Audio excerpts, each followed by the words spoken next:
Танымал әнші жайлы жылдам ақпарат әрі барша қазақ елі көрсін білсін, хабардар болсын. Ассалаумағалейкум, қазақ арнамызға қош келдіңіздер. Әлемде және де Қазақстанда болып жатқан ең үздік жаңалықтарды ең біріншілерден болып білгіңіз келсе, арнадағы подписация және де лайк түймесін басыңыз. Неткен жомарттық. Мақпал Жүнісова тыңдармандарын қымбат сақинасын сыйлады. Неткен жомарттық. Мақпал Жүнісова тыңдарманына қымбат сақинасын сыйлады. Танымал әнші Мақпал Жүнісова концерттерінің бірінде күтпеген әрекетіменен елді таң қалдырды деп хабарлайды өзгеріс.инфо сайты. Өнер иесі қолындағы алтын сақинасын көрерменге апаға сыйға тартты. Жасыңыз 85-те ме?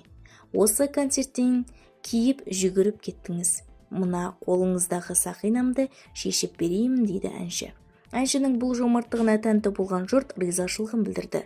Жомарт қой, Мақпал апай, жүрегі кең ғой шіркін. Қазақстанның мырзасы, ерке қызы, халқының қызы міне осындай болады. Жақсы көреміз. Алла ұзақ ғұмыр берсін деп жазды оқырмандары. Бізді тамашалауды жалғастырыңыздар және де сау саламатты болыңыздар.